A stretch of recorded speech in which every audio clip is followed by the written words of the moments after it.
ली चार्टलेस principal में जो next चीज है टेम्परेचर, हमने वैसे तो ऑलरेडी डिस्कस करा था जब अपन फैक्टर अफेक्टिंग के पढ़ रहे थे, तो अपन इसको ऐसे दोनों तरह से समझ लो कि अगर अपन को पता है कि टेम्परेचर चेंज करने से के पे क्या इफेक्ट पड़ता है, तो उसी को यूज करके अपन रिएक्शन पे क्या इफेक्ट करता है वो भी निकाल सकते हैं, है ना। तो अगर अपन देखें, हमने ऑलरेडी इसको बोलना तो .4 ही है, दैट इज अफेक्टिंग टेम्परेचर। तो देखो, जब भी अपन टेम्परेचर का इफेक्ट देखेंगे ऑन अ रिएक्शन, उसमें अपन को रिएक्शन का टाइप पता होना चाहिए। या तो हम रिएक्शन का टाइप उससे आइडेंटिफाई करते हैं, या ऐसे बोल दो कि टाइप पता होना चाहिए। मीनिंग कि जो रिएक्शन का टाइप है on the basis of heat is delta H positive, यानी कि एंडोथर्मिक रिएक्शन होगी,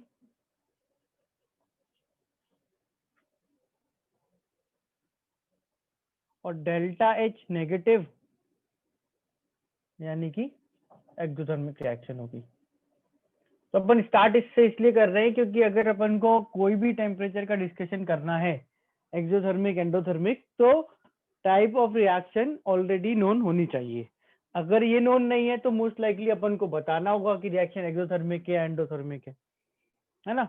अब हमने इसमें देखो डिस्कशन ये करा था कि अगर मेरे को रिएक्शन के टेम्परेचर के बेसिस पर के का रिलेशन चाहिए, तो that relation was log of K2 by K1 equals minus नहीं था यहाँ पे, delta H upon 2.303 R 1 by T1 minus 1 by T2। ठीक है, ये अपना रिलेशन आया था, इसको अपन ने वेंट ऑफ इक्वेशन बोला था। ठीक है, इस वेंट ऑफ इक्वेशन से वी कैन फाइंड दो टेम्परेचर T1 T2 के बेसिस पे K1 और K2, अगर डेल्टा एच पता है साइन भी और वैल्यू भी, है ना। तो अपन इस इक्वेशन में देखो एनालिसिस करके ये बोल रहे थे, मैं वो सेम एनालिसिस फिर से लिख रहा हूं कि अगर रिएक्शन का डेल्टा एच पॉजिटिव है और टेम्परेचर इंक्रीज करेंगे तो के इक्विलिब्रियम क्या हो रहा था। अगर डेल्टा एच पॉजिटिव है, टी बढ़ाते हैं, तो के इक्विलिब्रियम को क्या हो रहा था, ये ऑलरेडी डिस्कस कर चुका है हमने, के इक्विलिब्रियम बढ़ेगा। डेल्टा एच पॉजिटिव, टी कम करेंगे, के इक्विलिब्रियम घटेगा। डेल्टा एच नेगेटिव, टी बढ़ाएंगे, के इक्विलिब्रियम कम होगा। और डेल्टा एच नेगेटिव, टी कम करेंगे तो के बढ़ेगा। इसमें किसी को डाउट तो नहीं है, ये पार्ट अपन ने ऑलरेडी पढ़ रखा है ना, ये हमने ऑलरेडी पढ़ रखा है। अब अगर अपन एक बार के इक्विलिब्रियम को देखें ध्यान से, तो के इक्विलिब्रियम का एक्सप्रेशन होता था active mass of product upon active mass of reactant. Exact expression में तो एक्टिव मास की जगह कंसंट्रेशन, प्रेशर लेते हैं, ऊपर जो पावर्स हैं वो कोफिशिएंट आ जाते हैं, बट इन जनरल जब अपन के लिखते हैं तो ऊपर एक्टिव मास ऑफ प्रोडक्ट आता है, नीचे एक्टिव मास ऑफ रिएक्टेंट आता है। तो यहाँ बताओ कि अगर किसी रिएक्शन का, कोई भी रिएक्शन है, उसका के इक्विलिब्रियम बढ़ रहा है, अगर रिएक्शन का के इक्विलिब्रियम बढ़ रहा है, तो अपन ऐसा बोल सकते हैं क्या कि या तो एपी बढ़ रहा होगा या एआर कम हो रहा होगा, या बोथ। बताओ, के इक्विलिब्रियम बढ़ने के ये दो रीजन हो सकते हैं, दोनों भी हो सकते हैं भाई, एक्चुअली तो दोनों ही होंगे। रिएक्शन में के इक्विलिब्रियम बढ़ेगा, इसका मतलब ये एपी बढ़े और एआर कम हो। तो किसी रिएक्शन में कब एपी बढ़ता है, कब एआर कम होता है, एक्टिव मास यानी अमाउंट ऑफ प्रोडक्ट कब बढ़ता है, कब, जब रिएक्शन कहाँ जाती है, फॉरवर्ड। के इक्विलिब्रियम कम होने के reason, active mass of product कम, एक्टिव मास ऑफ रिएक्टेंट ज्यादा। और ये कब होता है, जब रिएक्शन जाती है बैकवर्ड। यहाँ पे बस इतना पॉइंट है, ध्यान से देखो, के इक्विलिब्रियम बढ़ना मतलब रिएक्शन फॉरवर्ड जाएगी, रिएक्शन फॉरवर्ड जाएगी। देखो इट्स लाइक, सोच के देखो, सिंपल चीज, मान लो किसी टेम्परेचर T1 पे रिएक्शन का के इक्विलिब्रियम था 10, ठीक है, किसी टाइम पर रिएक्शन का के इक्विलिब्रियम था 10 किसी टेम्परेचर T1 पे, और उस समय अगर मैं Q लिखूंगा, K लिखूंगा, बराबर आएंगे, यस और नो? टेम्परेचर T1 पे के इक्विलिब्रियम 10 है, रिएक्शन इक्विलिब्रियम पे है, तो Q और K बराबर आएंगे। अब तुमने टेम्परेचर बढ़ा के T1 से T2 करा, T1 से T2 करा, तो के इक्विलिब्रियम मान लो 10 से बढ़ के 12 हो गया। तो अभी रिएक्शन इक्विलिब्रियम पे है क्या? उसकी अमाउंट के अकॉर्डिंग जो के और क्यू था वो तो 10 है, पर टेम्परेचर बढ़ाने से के बढ़ के 12 हो गया, के बढ़ के 12 हो गया। तो अगर 10 से के बढ़ के 12 हो जाए तो टेम्परेचर बढ़ाने पर क्यू के से कम है या ज्यादा है? क्यू अभी भी 10 है, के अब 12 हो गया, क्यू कम है, तो रिएक्शन कहाँ जाएगी? फॉरवर्ड।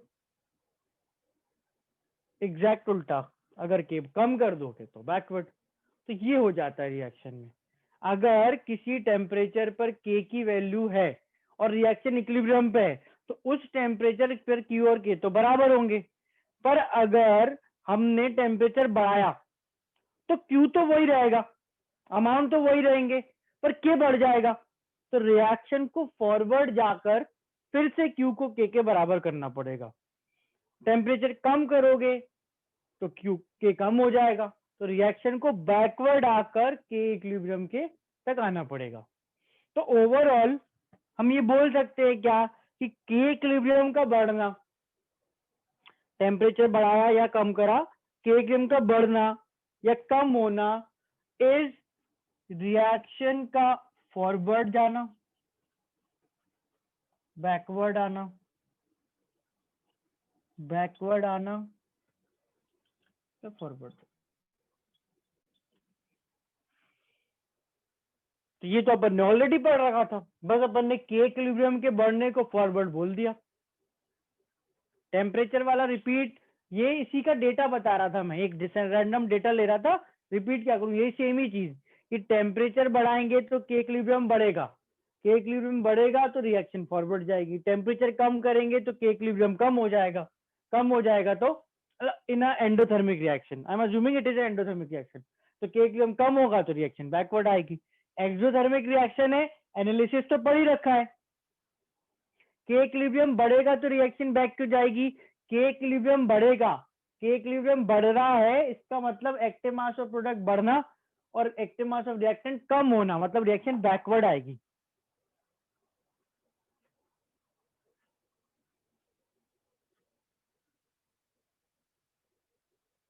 एपी वैसे भी ज्यादा है, कौन बोला? हो सकता है कि इक्विलिब्रियम छोटा हो, फ्रैक्शनल हो सकता है पहले से एआर बड़ा हो, एपी छोटा हो, इनकी आपस में वैल्यू थोड़ी कंपेयर करना है। इक्विलिब्रियम T1 टेम्परेचर पर जब था तो जो वैल्यू थी उससे वैल्यू बढ़ना चाहिए। हाँ, तो के इक्विलिब्रियम बढ़ रहा है मतलब फॉरवर्ड, के इक्विलिब्रियम कम हो रहा है मतलब बैकवर्ड। तुमने क्या बोला?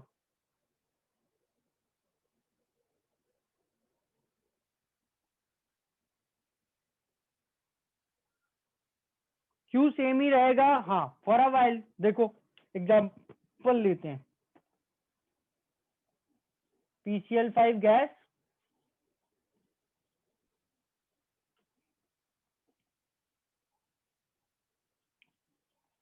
एक रिएक्शन है ना, इसमें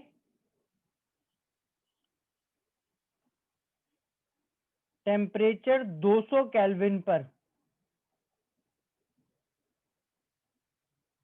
200 केल्विन पर इक्विलिब्रियम आया, 200 केल्विन टेम्परेचर पर इक्विलिब्रियम आया, अमाउंट है 5, 10 और 2, रैंडम एग्जांपल 5, 10 और 2।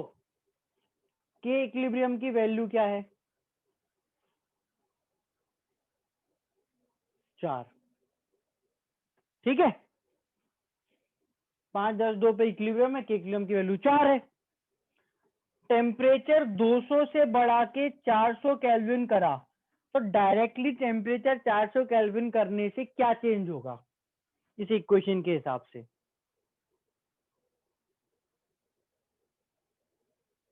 के इक्विलिब्रियम, मान लो कि के इक्विलिब्रियम की वैल्यू बढ़ के 6 हो गई, हो सकता है ऐसा, अपन को वैल्यू नहीं पता, रैंडम मान ली कि 6 हो गई।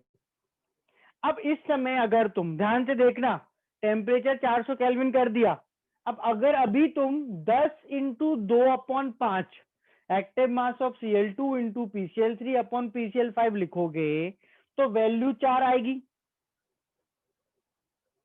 वो 4 वैल्यू Q है या K है? Q है। और वो Q इस टेम्परेचर पे तो K के बराबर था, पर अभी वो Q तुम किसी भी पॉइंट पर active mass of Cl2 into Cl3 upon PCl5 को Q तो बोल ही सकते हो। अगर वो K के बराबर आया तो इक्विलिब्रियम है, नहीं आया तो नहीं है। तो इस समय हम जो निकाल रहे हैं Q, वो K के बराबर है क्या? नहीं है, कम है। और जब Q कम होता है तो रिएक्शन कहां जाती है? फॉरवर्ड। तो दिस इज द केस, ये हो जाता है कि हमने K बढ़ा दिया, टेम्परेचर बढ़ा, उससे K बढ़ गया, K बढ़ गया तो रिएक्शन फॉरवर्ड जा रही है। ये बस तुम इन दोनों को कंपेयर करो, K बढ़ा तो फॉरवर्ड, K कम तो बैकवर्ड, K कम तो बैकवर्ड, K बढ़ा तो फॉरवर्ड।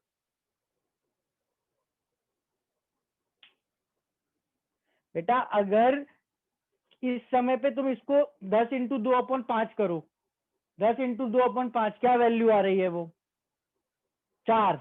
वो Q है या K है?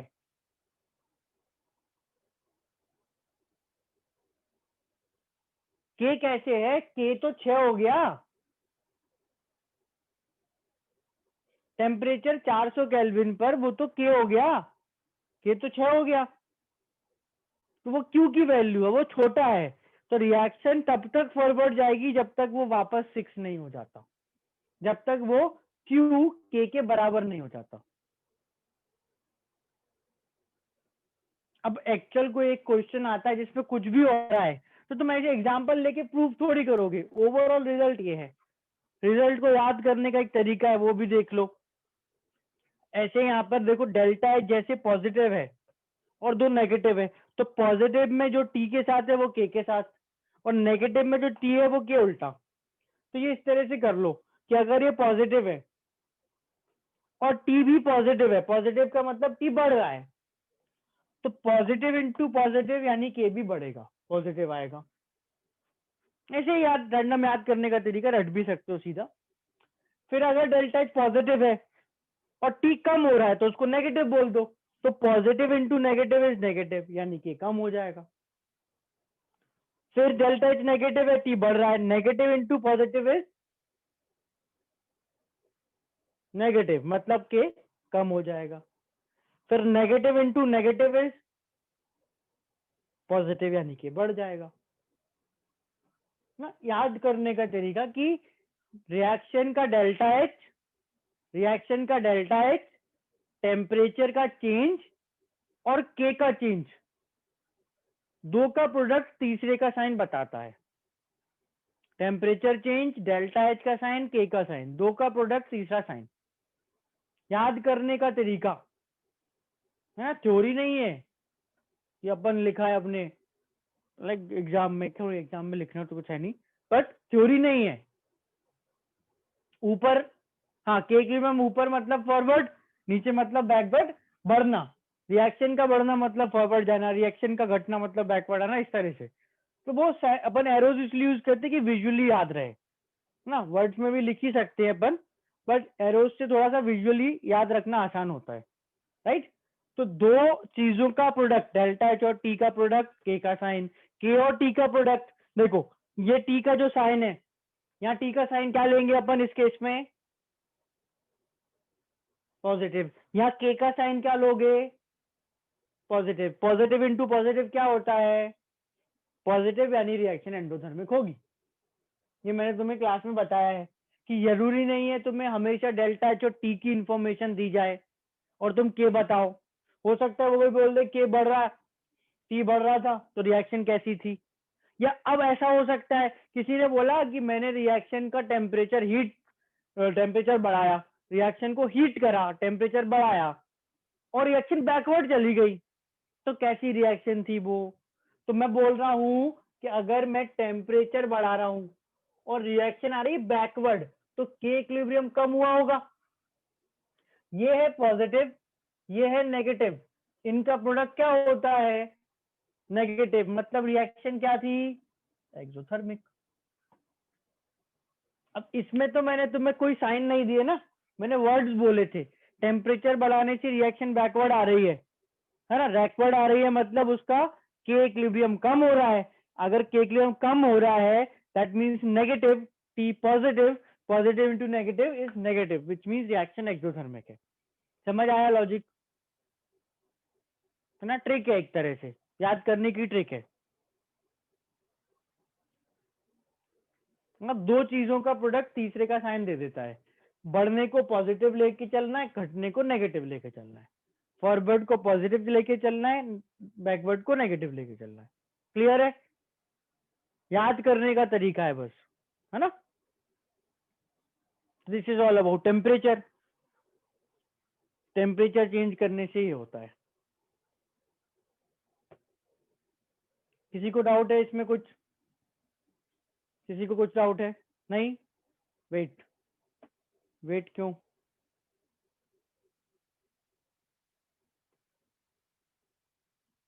याद कर ले तो चलेगा, समझना है। हाँ देखो, बेसिकली तो क्या है, समझना तुमको इस इक्वेशन का एनालिसिस है कि भाई अगर डेल्टा एच पॉजिटिव है और टी बढ़ाऊं तो ये भी पॉजिटिव है, तो लॉग का जो लॉजिक होता है कि लॉग किसी चीज का पॉजिटिव आता है जब वो 1 से बड़ी हो, तो लॉजिक तो उसमें बस वही है। समझना तुमको मैथमेटिकल एक इक्वेशन है, which if you even if you don't understand तो भी चलता है, सो ओके, मतलब चलेगा। 200 केल्विन पर तो कुछ नहीं होना।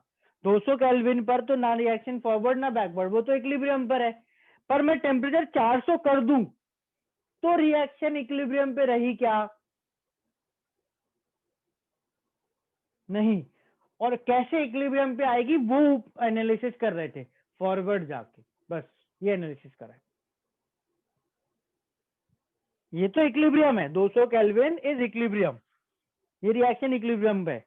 पर जब रिएक्शन का टेम्परेचर 400 करोगे तो ये फॉरवर्ड शिफ्ट होगी, तब तक जब तक वापस अमाउंट ऐसे ना हो जाए कि इक्विलिब्रियम क्षय हो जाए, तब तक ये फॉरवर्ड शिफ्ट होगी। और हमसे वही पूछा है कि टेम्परेचर बढ़ाने से रिएक्शन में क्या होगा? फॉरवर्ड जाएगी, इज द आंसर।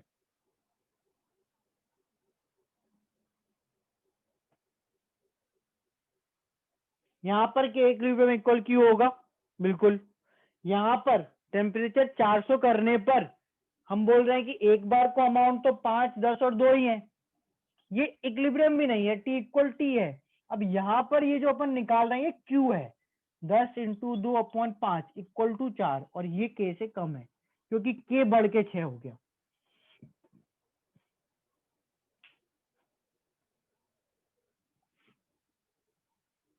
ठीक है, चलो लेफ्ट साइड हो गई, क्लियर कर दूं?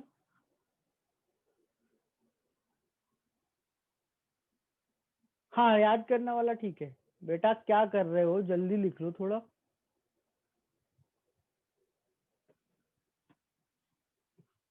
नेक्स्ट पॉइंट है इनर्ट गैस वाला, इनर्ट गैस वाला पॉइंट कि if you add reaction at equilibrium में inert gas what happens, let's C.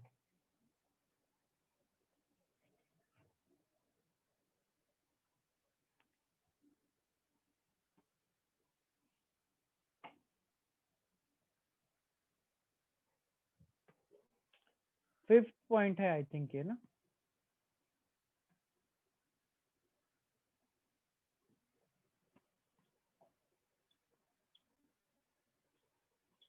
Addition of inert gas का addition at constant volume and at constant pressure.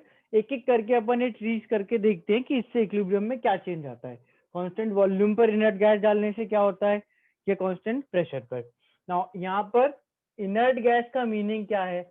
तो अन inert gas means gas या those gas which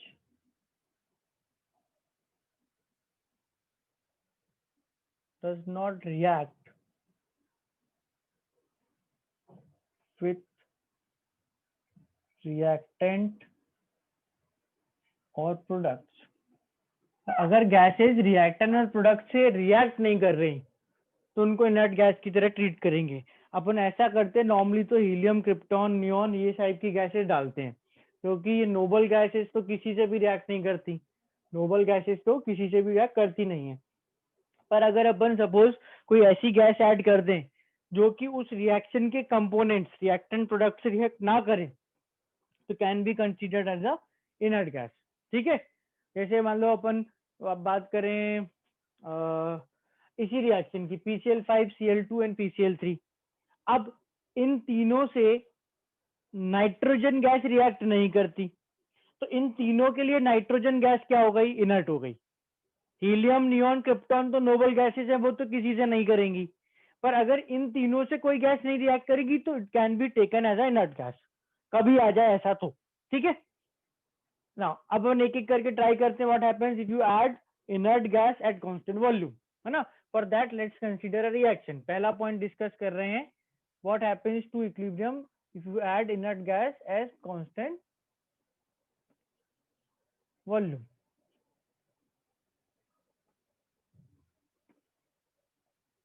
constant volume पे inert gas add करने से क्या होगा? ठीक है, तो ये अपने पास एक बॉक्स, इसमें अपन एक रिएक्शन कैरी आउट कर लेते हैं। तो इनर्ट गैस एडिशन के लिए कंसीडर PCl5 गैस की रिएक्शन, PCl5 PCl3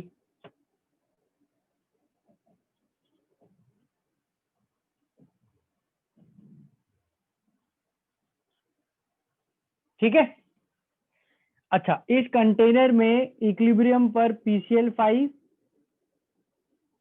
PCl3 और Cl2 गैस प्रेजेंट थी। T इक्विलिब्रियम ऑलरेडी आ रखा है, A moles, B moles, C moles, container का वॉल्यूम है V। अच्छा, यहाँ ध्यान से देखो कि मैंने कंटेनर का वॉल्यूम V या एक क्लोज कंटेनर लिया है, लॉजिक बीइंग कि हमको कांस्टेंट वॉल्यूम रखना है। वॉल्यूम कांस्टेंट रखने का मतलब है कि गैसेस का वॉल्यूम चेंज नहीं होना चाहिए, कंटेनर का वॉल्यूम चेंज नहीं होना चाहिए। तो क्लोज कंटेनर में वॉल्यूम फिक्स रहता है, क्लोज कंटेनर लिया, वॉल्यूम फिक्स हो गया। अब मैं इसमें इनर्ट गैस ऐड करूंगा। यहाँ देखना कि इक्विलिब्रियम वाले टाइम पर ये मोल्स PCl5, PCl3, Cl2 के हैं A, B and C, A, B and C। Value भी चाहो तो ले सकते हो, चलो वैल्यू ले लेता हूँ, वैल्यू में तुम ज्यादा कंफर्टेबल फील करोगे आई थिंक, है ना। तो मोल्स ले लेते, चलो एक काम, 3, 2, 1 मोल्स ले लेते, वैल्यू ले लेते हैं, उससे कोई फर्क नहीं पड़ रहा, एग्जाम्पल है वो। तो ये मोल्स है। अगर मैं Kc लिखना चाहूं तो मैं क्या Kc में PCl3, Cl2 और PCl5 के मोल्स सीधे पुट कर दूंगा? Kc में नहीं पुट करेंगे, क्या करेंगे पहले? Kc के लिए क्या करेंगे? पहले डिवाइडेड बाय V करेंगे। तो concentration at equilibrium is 3/V, 2/V and 1/V concentration, है ना। इसको मैं T इक्विलिब्रियम इनिशियल बोल रहा हूं, T इक्विलिब्रियम इनिशियल। ठीक है, ऐसे ही बताता हूं। Kc अगर हम लिखें तो Kc आएगा 2/V into 1/V upon 3/V। ठीक है ना, सिंप्लीफाई करोगे तो 2/3V आ जाएगा। ठीक है, ये आ जाएगी वैल्यू। अब थोड़ा सा नीचे,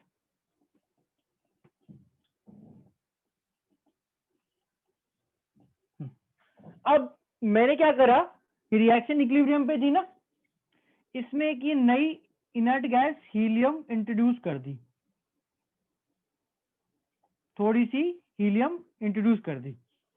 ठीक है, तो जैसे ही मैंने इसकी हीलियम इंट्रोड्यूस करी तो वॉल्यूम एक्चुअली चेक कांस्टेंट है। कोई किसी हीलियम डालने से पहले पूछे कि बताओ what was the volume of PCl5, helium डालने से पहले क्या था वॉल्यूम? V। हीलियम पुट करने के बाद PCl5 का वॉल्यूम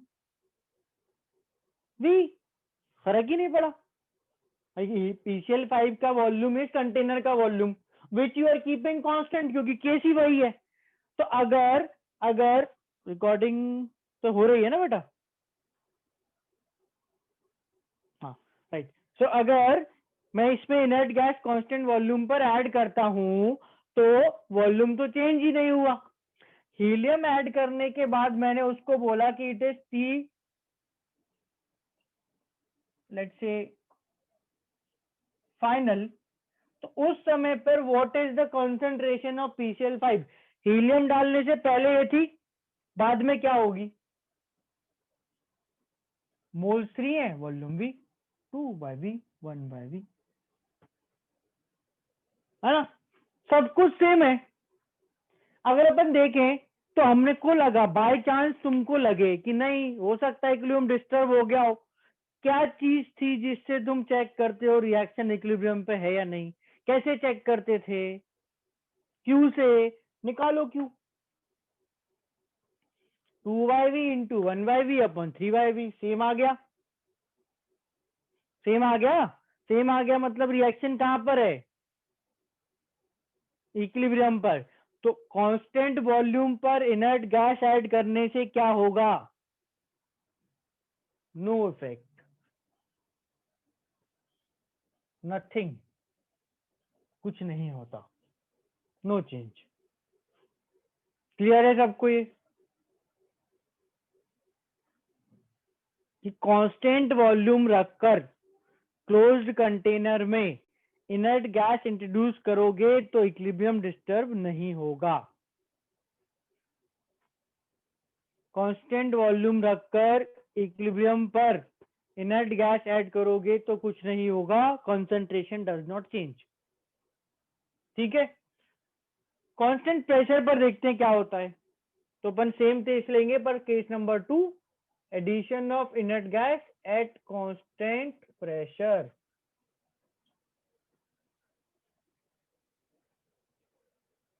अब इस बार देखो क्या है रिएक्शन, तो फिर से वही PCl5 गैस, एग्जाम्पल ये, तो रिएक्शन कुछ भी ले लो, PCl5 की ले लेते हैं।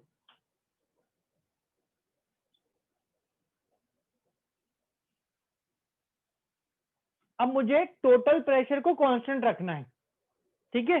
देखना, देखो जस्ट बिकॉज हमको टोटल प्रेशर की बात करना है, मैं कंसंट्रेशन की बजाय प्रेशर लेके चल रहा हूं, मेंशन कर दूंगा, ध्यान रखना। ठीक है, मेंशन में कर दूंगा, ध्यान रखना। लेट्स सी, तो मैंने टी इक्विलिब्रियम पर देखा कि रिएक्शंस के प्रेशर है 3 atm, 2 atm एंड 1 atm। ठीक है, 3, 2 और 1 atm रिएक्शन के प्रेशर है। ओके, रिएक्शन इक्विलिब्रियम पे है, व्हाट इज द Kp?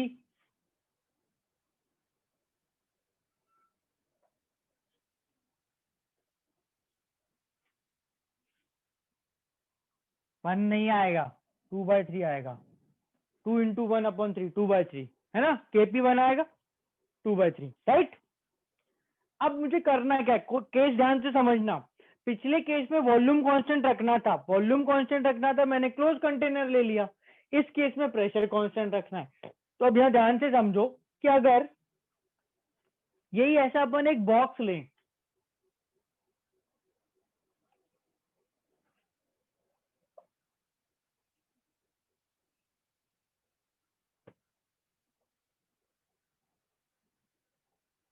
जिसमें PCl5, PCl3 और Cl2 गैस है, और इनके प्रेशर है 3, 2 और 1, तो यहाँ पर PT क्या होगा? टोटल प्रेशर मिला के जल्दी बताओ।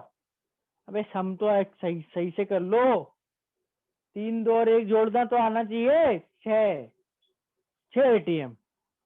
ठीक है, अगर मैं इसमें टाइम T2 पे एक इनर्ट गैस डाल दूं हीलियम, तो हीलियम गैस के पार्टिकल आएंगे, उनका कुछ तो प्रेशर होगा, कुछ ना कुछ प्रेशर तो होगा। मान लो मैंने इतनी हीलियम ऐड करी, स्टेप बाय स्टेप ध्यान से आराम आराम से समझा रहा हूं तो समझते जाना। हीलियम ऐसे ऐड करी कि उसका खुद का अपना प्रेशर 4 atm था, मान लो, कर दिया हमने ऐड, तो जो PT2 है वो 10 atm हो गया। 4 एटीएम की हीलियम आई, 10 एटीएम हो गया। प्रेशर कांस्टेंट रहा क्या? नहीं रहा, पर हमें रखना था केस हमारा कांस्टेंट प्रेशर का है। तो हम क्या करेंगे कि इसको क्लोज कंटेनर में नहीं लेंगे। अब अगर प्रेशर हीलियम के आने से बढ़ रहा है, प्रेशर हीलियम के आने से बढ़ रहा है, तो तुम इसका टोटल प्रेशर वापस चेक कैसे कर सकते हो? हीलियम तो आएगी, कैसे कर सकते हो? याद है टेम्परेचर कांस्टेंट था, टेम्परेचर कांस्टेंट रखते और उसमें अगर अपन वॉल्यूम को बढ़ाएं तो प्रेशर कम होता था। इक्वेशन लगा देते boys law, P1 V1 equal P2 V2। तो यहाँ देखो क्लोज कंटेनर में तो वॉल्यूम भी कांस्टेंट है, तो नई गैस आएगी तो प्रेशर बढ़ेगा। पर what if we take a piston cylinder arrangement and इसको अपन ऊपर ले जाएं इस तरह से, तो जो वॉल्यूम है वो बढ़ा, और वॉल्यूम बढ़ा और बढ़ के वापस अगर 6 एटीएम हो गया, तो देखो ये दोनों वॉल्यूम को प्रेशर कांस्टेंट है, तो अपन ने इनर्ट गैस ऐड कर दी एट कांस्टेंट प्रेशर। बात समझ आ रही है? ओवरऑल मैं वो बंद बक्सा तो तुम्हें समझाने के लिए बता रहा था कि वैसा नहीं करना है। क्या करेंगे अपन? एक पिस्टन सिलेंडर अरेंजमेंट लेंगे, हीलियम ऐड करेंगे ऐसे कि प्रेशर कांस्टेंट रहे। वॉल्यूम बढ़ना है बढ़ने दो, कम होना है कम होने दो, पर प्रेशर क्या रखना है? सेम। प्रेशर क्या रखना है? सेम। और प्रेशर अगर सेम है तो ये केस हो गया। तो अब मुझे बस ओवरऑल ये बताओ, लिख के बताना है, ट्राई करना है। जब अपन कांस्टेंट प्रेशर पर इनर्ट गैस ऐड करेंगे, कांस्टेंट प्रेशर पर इनर्ट गैस ऐड करेंगे, तो क्या चेंजेस आएंगे? इमीडिएटली क्या चेंज होगा? वॉल्यूम, वॉल्यूम क्या होगा? वॉल्यूम क्या होगा? बढ़ेगा, बस। ठीक है, ध्यान रखना है क्या? कांस्टेंट प्रेशर पर इनर्ट गैस ऐड करा, वॉल्यूम बढ़ेगा। और फिर केस नंबर 3 अप्लाई कर दो। वॉल्यूम बढ़ता है तो रिएक्शन कहाँ शिफ्ट होती है? 3 केसेस बताए थे कल, एकदम लास्ट चीज यही डिस्कस करी थी। इट्स सेम, अपन को यहीं तक समझना था कि अगर वॉल्यूम बढ़ता है तो हम क्या करते थे। हम वॉल्यूम बढ़ता है तो क्या करते थे? तो हम वॉल्यूम बढ़ते थे तो बोलते थे वॉल्यूम बढ़ा मतलब प्रेशर कम हुआ। प्रेशर कम हुआ तो रिएक्शन ऐसी डायरेक्शन में जाएगी जहां प्रेशर या नंबर ऑफ पार्टिकल बढ़े। वॉल्यूम कम हुआ, सॉरी वॉल्यूम बढ़ा मतलब प्रेशर कम हुआ, रिएक्शन ऐसी डायरेक्शन में जाएगी जहां पार्टिकल्स बढ़े। इस रिएक्शन में लेफ्ट में कितने पार्टिकल हैं गैस के? 1। यहाँ कितने हैं? 2। तो रिएक्शन कहाँ जाएगी? कहाँ पार्टिकल बढ़ रहे हैं? फॉरवर्ड।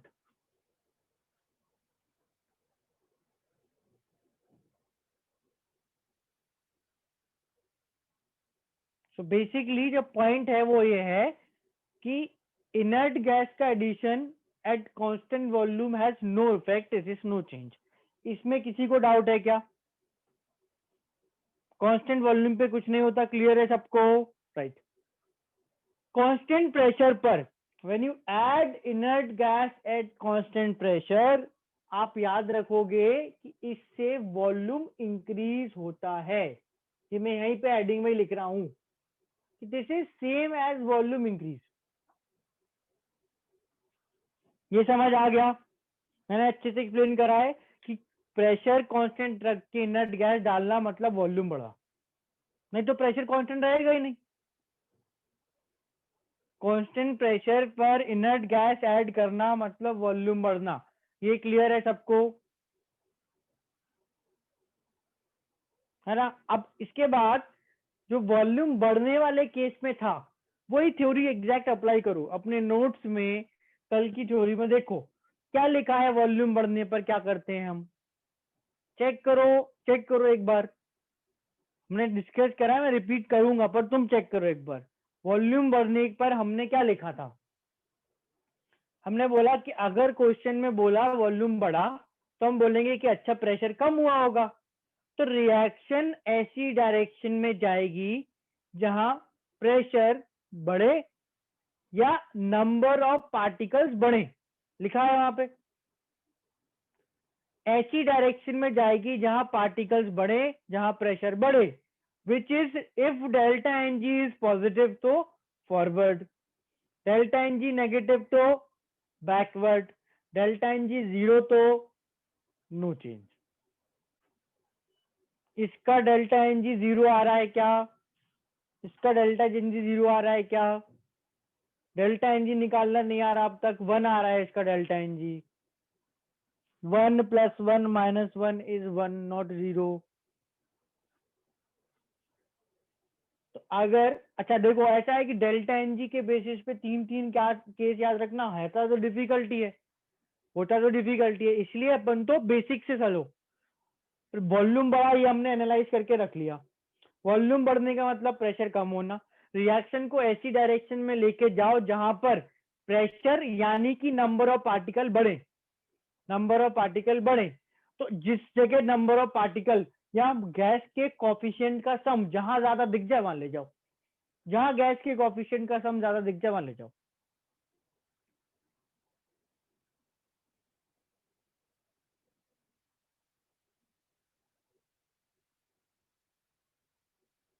ठीक है, क्लियर है?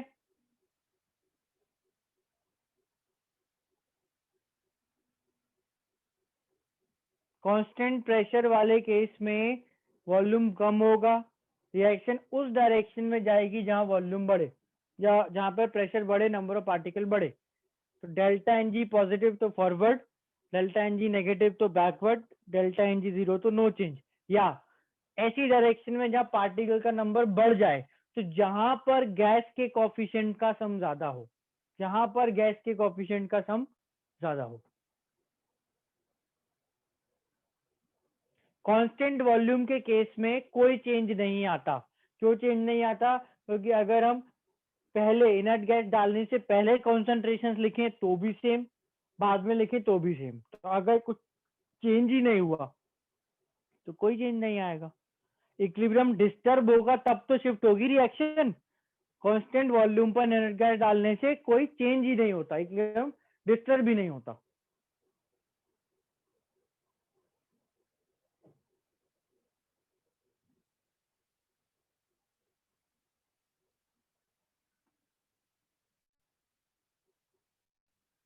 ये दोनों केसेस हैं, constant pressure and constant volume पर इनर्ट गैस के। इसमें किसी को डाउट है कोई?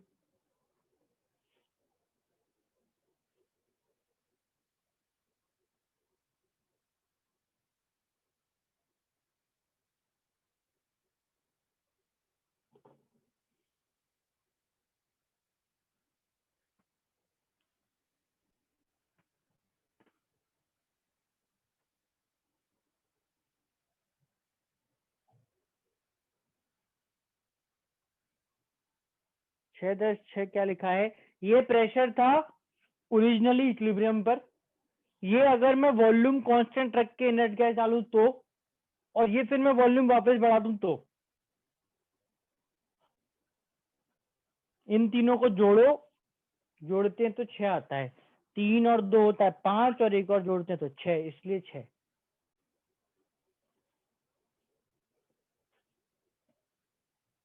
राइट, एक क्वेश्चन करते हैं इस पे, कभी आ जाए तो।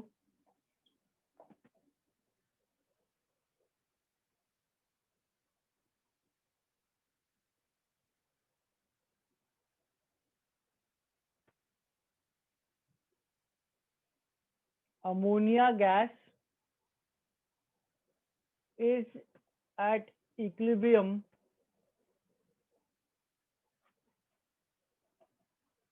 with its dissociation products N2H2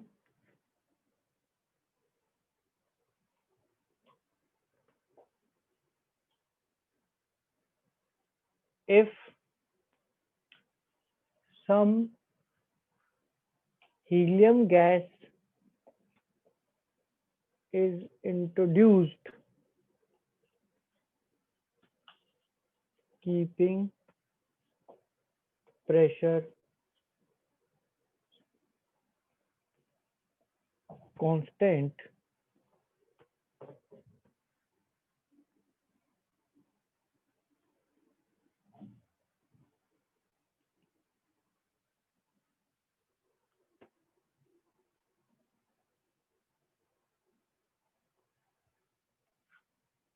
then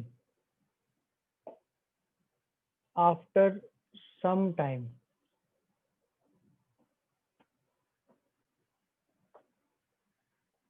option हैं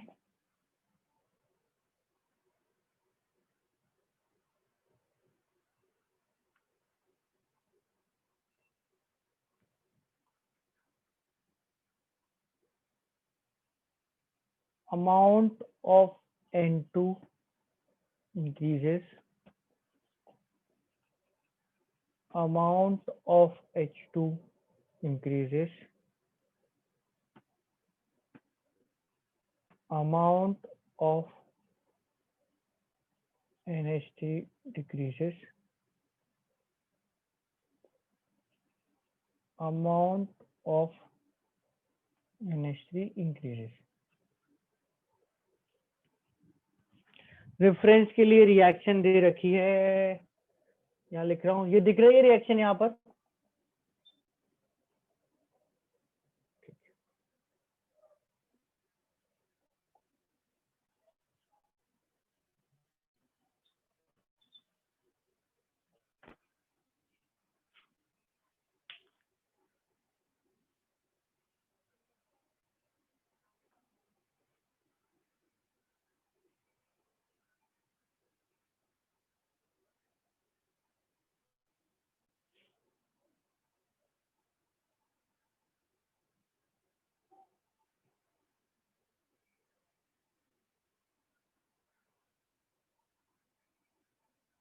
बोर्ड ब्लर हो रहा है क्या? मैं देख नहीं रहा था, क्वेश्चन लिख रहा था। अब ठीक ही हो गया, चलो जब तक कोई बात। राइट आंसर अंशिका गलत, कंप्लीट आंसर। पल्लवी का ठीक है, रीति का भी ठीक है। ऑप्शंस बताने, क्या बताना है, क्या बताओगे? और ऑप्शन बताओगे? सकीना गलत, अच्छा नहीं, सकीना का भी ठीक है, विशी का भी ठीक है, राहिनी का ठीक है, अक्षिता का ठीक है। एबीसी तीनों करेक्ट। हाँ, एबीसी तीनों option correct. Then which of the following is false after some time, तो फिर आंसर डी। वो तो क्वेश्चन की लैंग्वेज है, कुछ भी करते हो, हमको तो एनालिसिस करना है। बोल रहा है कि अमोनिया, ये रही, इसके प्रोडक्ट N2 और H2 के साथ इक्विलिब्रियम पर है, ऑलरेडी इक्विलिब्रियम पर है। जैसे ही ये शब्द देखने को मिले कि रिएक्शन है इक्विलिब्रियम पर, तो दिमाग में कि ली चैटलियर प्रिंसिपल लगाएंगे। ठीक है, इक्विलिब्रियम पर रिएक्शन थी, उसमें हीलियम यानी कि इनर्ट गैस प्रेशर कांस्टेंट रखकर इंट्रोड्यूस कर दिया, तो मतलब मैंने कांस्टेंट प्रेशर पर इनर्ट गैस ऐड करी। कांस्टेंट प्रेशर पर इनर्ट गैस ऐड करने का मतलब होता है वॉल्यूम बढ़ना।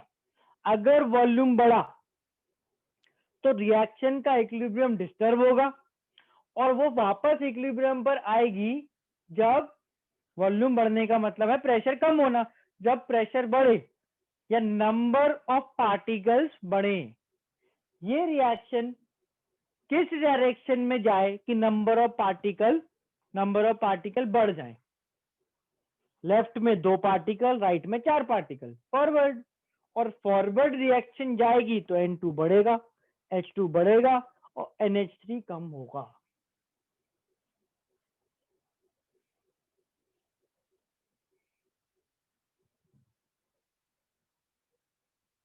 V इंक्रीज करा कैसे? हीलियम डाल के। P कम हुआ कैसे? हीलियम डाल के। तो रिएक्शन क्या करेगी? P बढ़ाएगी वापस। रिएक्शन रिबेल कैसे करेगी, नलीफाई कैसे करेगी? प्रेशर इंक्रीज करके, और उसके लिए यह फॉरवर्ड जाएगी। देखो इसमें सबसे कॉमन जो गलती है वो ये कि अच्छा इनर्ट गैस डालने से पी कम होता है तो हम पी कम कर देते हैं। हम पी कम नहीं करेंगे, वो तो इनर्ट गैस डालने से हो गया। रिएक्शन पी बढ़ाएगी, रिएक्शन पी बढ़ाएगी कैसे? फॉरवर्ड जाके, ज्यादा पार्टिकल जिस तरफ वहां पर प्रेशर ज्यादा। अगर एक्सटर्नली इनर्ट गैस डालने से प्रेशर कम हुआ तो रिएक्शन फॉरवर्ड जाके प्रेशर बढ़ाएगी। It will nullify the change.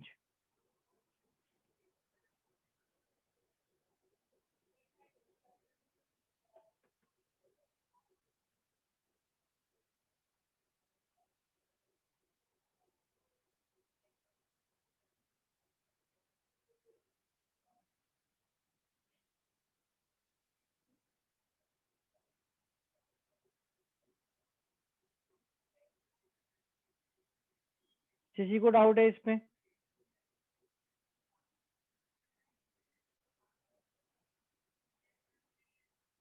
चलो एक क्वेश्चन और करते हैं, उसमें थोड़ी सी एक ट्रिक जैसी है, ट्राई करके देखना।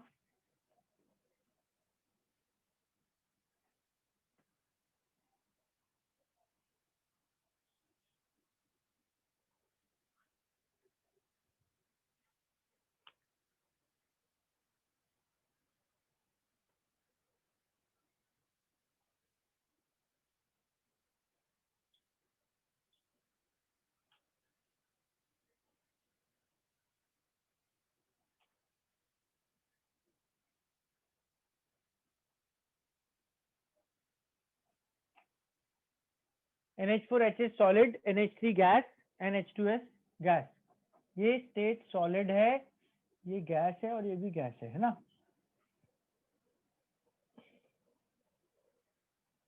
The above reaction is at equilibrium when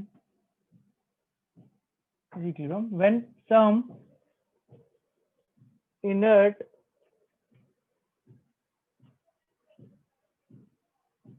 gas is introduced, keeping the pressure constant.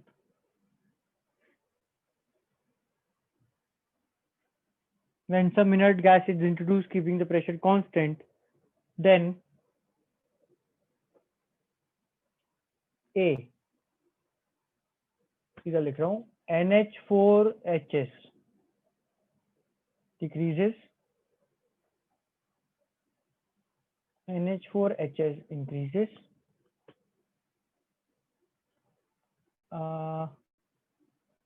NH3 decreases,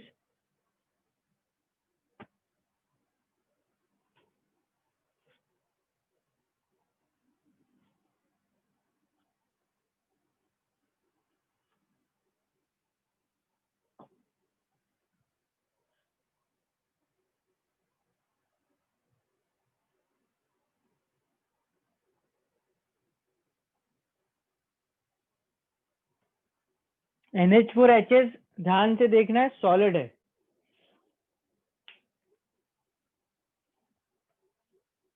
NH4HS solid है।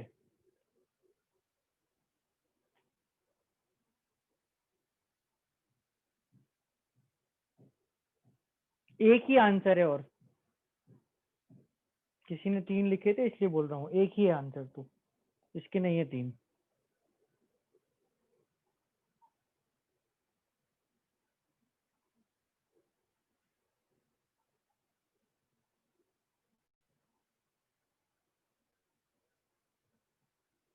चलो एक वो करके देखते हैं।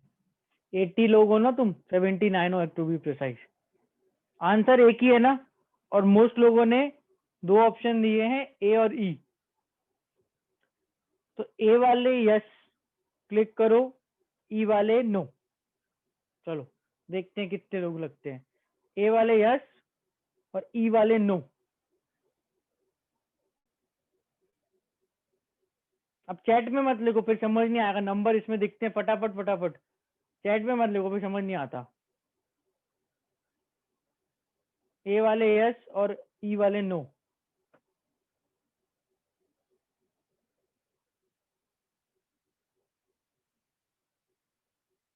चैट में मत लिखो, समझ नहीं आएगा चैट में। वो चैट में मैं क्या काउंट करते बैठूंगा कौन यस लिख रहा है नो लिख रहा है। ऑप्शन नहीं दिख रहे क्या यस नो लिखने के? दिख रहे होंगे यार।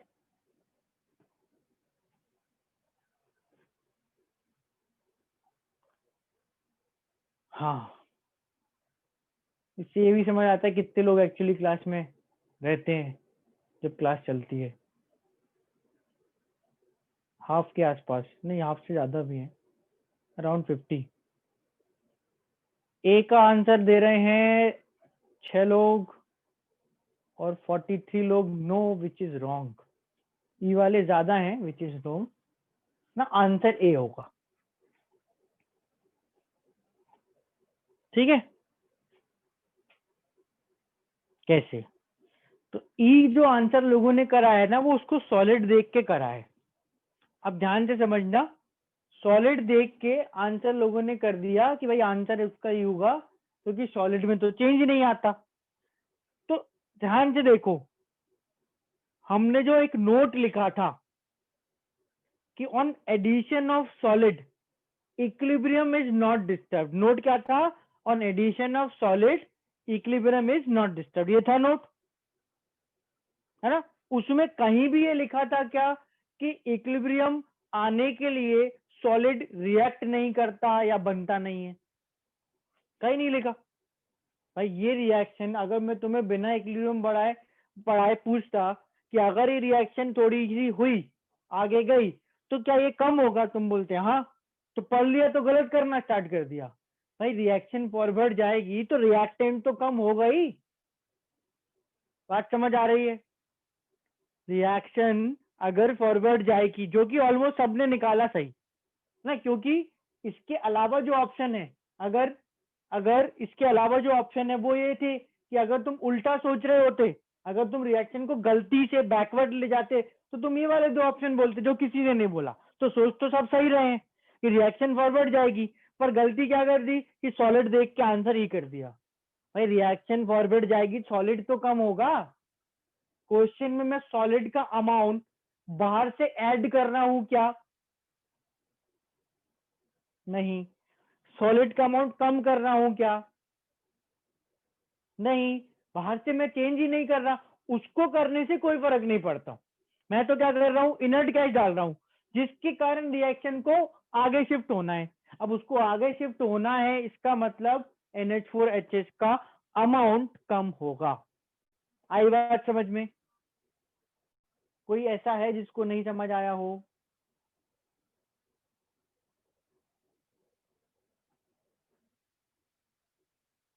रिएक्शन फॉरवर्ड कैसे? अभी सारे केसेस में एक ही चीज हो रही थी, कांस्टेंट प्रेशर पर इनर्ट गैस डालने से वॉल्यूम बढ़ेगा, प्रेशर कम होगा। प्रेशर कम होगा तो रिएक्शन ऐसी डायरेक्शन में जाएगी,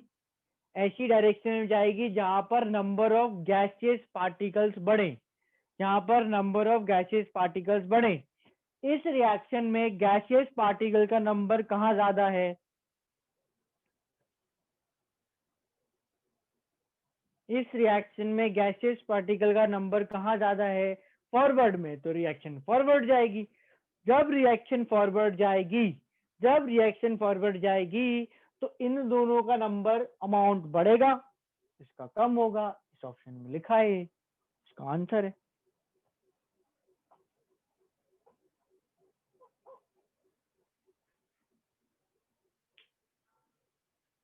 अगर वो इक्विलिब्रियम पर, अगर वो रिएक्टेंट सॉलिड है या वो प्रोडक्ट सॉलिड है, तो उसको चेंज करने से इक्विलिब्रियम डिस्टर्ब नहीं होता। सी, अगर मैं इसको मैथमेटिकली करता तो मैं रिएक्शन फॉरवर्ड लेके जाता, पर मैं इसका एक्टिव मास 1 ही लेता, मैं इसका एक्टिव मास 1 ही लेता। भाई ये 100 ग्राम से 75 ग्राम बचा, इक्विलिब्रियम पे पहले 100 ग्राम था, मैंने इनर्ट गैस डाली, रिएक्शन फॉरवर्ड गई, ये 100 से 75 बचा। तो के एक्सप्रेशन में तो पहले 100 होता तो भी 1 आता, 75 है तो भी 1 आएगा, क्योंकि ये सॉलिड है। पर वो 100 से 75 हो तो रहा है ना, तो ऑप्शन तो वो पूछ रहा है। चलो अभी बताओ किसको डाउट है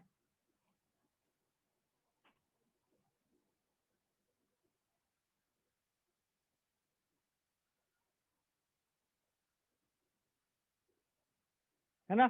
ये दोनों क्वेश्चन सेम है, डिफरेंस बस इतना आया कि मैंने इसमें तुमसे सॉलिड के अमाउंट के बारे में पूछ लिया, तो स्लाइड कंफ्यूजन हो गया, बट आई गेस अब समझ आ गया होगा कि अपन सॉलिड ऐड करें या सॉलिड हटाएं तो कुछ नहीं करना है, पर सॉलिड का अमाउंट कम बढ़ तो होता ही है, इक्विलिब्रियम डिस्टर्ब होगा, रिएक्शन शिफ्ट होगी तो सॉलिड का अमाउंट तो कम बढ़ होगा, पर हम उसका एक्टिव मास बन लेके चलेंगे। क्लियर है ना ये?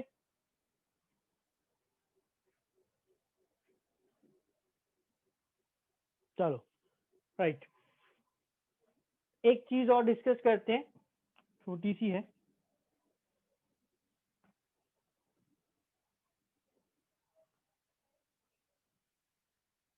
बहुत कम काम में आती है सच तो, कि हाँ फॉरवर्ड जाने के लिए रिएक्शन में सॉलिड पार्टिसिपेट करेगा, कोई बोले अच्छा फर्क नहीं पड़ता तो लिखते क्यों, अगर मैं हटा दूं तो रिएक्शन का मतलब बचा क्या भाई, अगर मैं यहाँ पर NH4HA सॉलिड लेता ही नहीं तो रिएक्शन ही नहीं होती ना, तो तुम बोलोगे अच्छा नहीं नहीं लिखना तो पड़ेगा, चाहिए तो है, अब चाहिए तो कम भी तो होगा, है ना, दैट्स द पॉइंट राइट। अब अपन नहीं कर रहे, बहुत डिस्कस कर लिया, खत्म। Last part of the chapter that is physical equilibrium.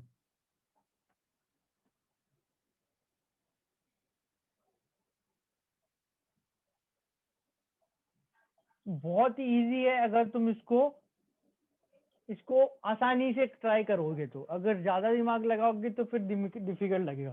Simple तरह से कैटलिस्ट से कुछ होता नहीं है, होता नहीं है तो बताऊं क्या, कैटलिस्ट से इक्विलिब्रियम डिस्टर्ब नहीं होता, इक्विलिब्रियम पर जो रिएक्शन का अमाउंट है वो कैटलिस्ट और without catalyst remain same, so it is no change. You want to add, यहाँ पर है पॉइंट नंबर 6, कैटलिस्ट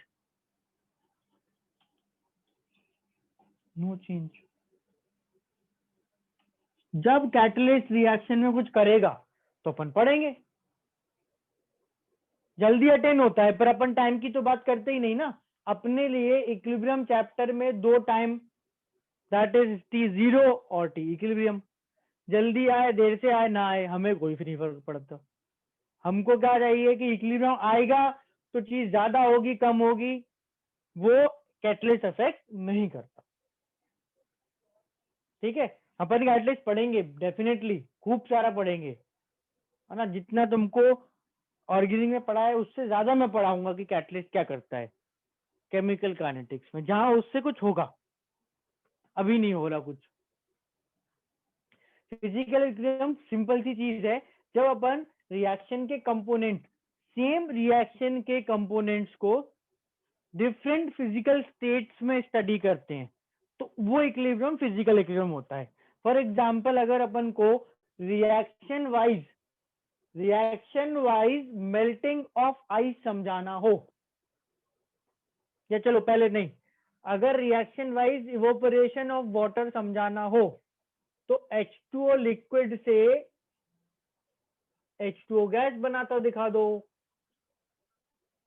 समझ आ रहा है, ये वेपराइजेशन है, लिक्विड से गए पानी एग्जांपल ले लिया मैंने, ये वेपराइजेशन है।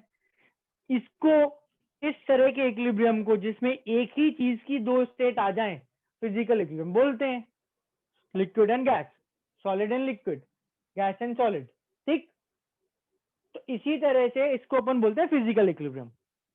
अब कोई पूछे अच्छा फिजिकल इक्विलिब्रियम तो क्या करते हैं, फिजिकल इक्विलिब्रियम कैसे चेंज होता है, देखो अगर इस इक्विलिब्रियम जिसपे क्या क्या प्रेजेंट है, H2O लिक्विड और H2O के वेपर का टेम्परेचर बढ़ाऊं,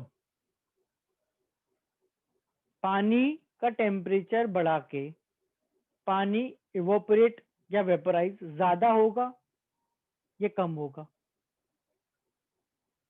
ज्यादा, भाई उड़ाना है पानी तो हीट करेंगे ना, तो इसी चीज को तुम इक्विलिब्रियम वाइज कैसे बोलोगे, टेम्परेचर बढ़ाएंगे तो रिएक्शन फॉरवर्ड जाएगी, तो हमें पहले से ही पता था, नया क्या है, कुछ नहीं है, एक रिएक्शन लिख दी बस। टेम्परेचर बढ़ाने से वेपराइजेशन होता है, वेपराइजेशन होने का मतलब गैस के पार्टिकल्स बनाना है, लिक्विड को गैस बनाना है, तो लिक्विड को गैस बनाना मतलब रिएक्शन कहाँ जाएगी, फॉरवर्ड, राइट। उल्टा लिखना चाहो इफ यू वांट लिखो, टेम्परेचर कम करेंगे रिएक्शन बैकवर्ड जाएगी, है ना। फिर प्रेशर, तो प्रेशर में अपने ली चैटलेस वाले प्रिंसिपल के फंडे लगा दो कि अगर मैं प्रेशर बढ़ाऊं क्या होगा। तो प्रेशर बढ़ाते हैं तो रिएक्शन ऐसी डायरेक्शन में जाती है जहां गैस के पार्टिकल कम हो, जहां गैस के पार्टिकल कम हो। किस डायरेक्शन में गैस के पार्टिकल कम है? बैकवर्ड लो, हो गया खत्म।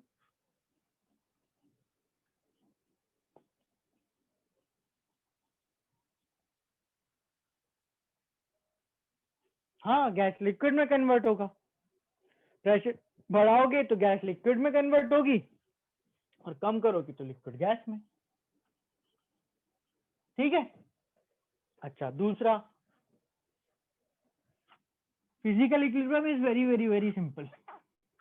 इसके अगला केस इससे सिंपल है, मतलब वो तो महा सिंपल केस, मतलब एकदम बिल्कुल इसे H2O लिक्विड, H2O सॉलिड, नहीं पहले सॉलिड लिखते थे, H2O सॉलिड यानी डेल्टा एन जी जीरो कैसे है, 1 - 0 1 है डेल्टा एन जी। हाँ, सॉलिड यानी आइस, लिक्विड यानी पानी, ये बर्फ है, ये पानी है, इसमें कुछ मिला दो सॉल्यूशन बन जाएगा, रचना विथ आइस, ये कोल्ड ड्रिंक विथ आइस, ऐसा कुछ। तो अपन इसका फिजिकल इक्विलिब्रियम देखो, ये जो प्रोसेस है इसकी फॉरवर्ड डायरेक्शन में आइस मेल्ट हो रही है, मेल्टिंग, और पानी जो है फ्रीज हो रहा है, फ्रीजिंग, बैकवर्ड में फ्रीजिंग, फॉरवर्ड में मेल्टिंग। टेम्परेचर बढ़ाते हैं तो बताओ भाई, सोच के बताना है ना ध्यान से, आइस मेल्ट होती है या फ्रीज होती है? ये अगर किसी को नहीं पता तो समझ लो फिर तुम, ऑब्वियसली मेल्ट होती है, तो रिएक्शन कहाँ जाएगी? फॉरवर्ड। अब मोरलेस टाइम पास है, ये क्या है मतलब, ये तो आइस मेल्ट कैसे होती है ये बता रहे हो आप, मतलब कम ऑन, पर है। ठीक है, टेम्परेचर डिक्रीज लिख नहीं रहा हूँ, मतलब क्या है पता है, उल्टा हो जाएगा। प्रेशर इंक्रीज करेंगे, तो अब ये थोड़ा सा आपको मैं लॉजिक उसका बताता हूँ, but it's same as temperature. Ice और वाटर के केस में, आइस और वाटर के केस में just try and remember this, कि अगर अपन टेम्परेचर प्रेशर बढ़ाते हैं तो ice will melt, temperature pressure बढ़ाते हैं तो आइस विल मेल्ट। टेम्परेचर तो बिल्कुल है, अपन को याद ही कि ठीक है, टेम्परेचर बढ़ाने से बर्फ पिघलती है, प्रेशर बढ़ाने से भी पिघलती है ना। कैसे होता है वो, तो वो देखो, जब अपन प्रेशर बढ़ाते हैं यानी कि वॉल्यूम कम करते हैं, तो वो डायरेक्शन डिपेंड करती है इनकी डेंसिटी पे ना। देखना, density of solid and density of liquid, it is ice and water. If it is ice and water, तो density of solid is less, ice की डेंसिटी कम होती है पानी से, इसलिए वो फ्लोट करती है। क्यों कम होती है डेंसिटी, क्यों फ्लोट करती है, दोनों का reason,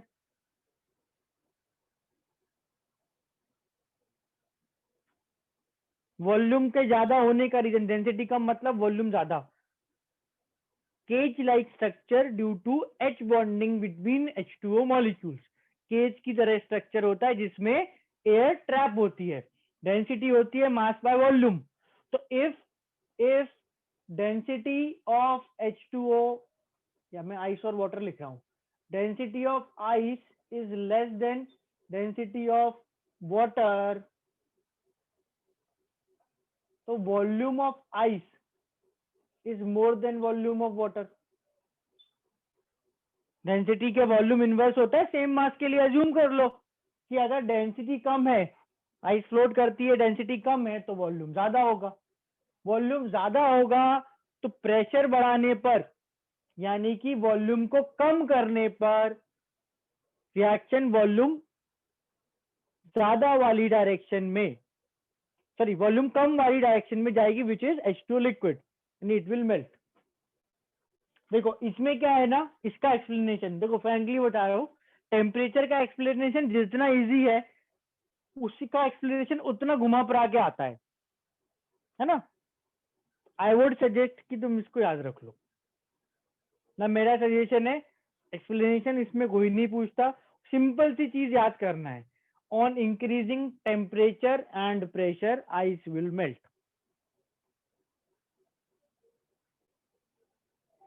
on increasing temperature and pressure ice will melt.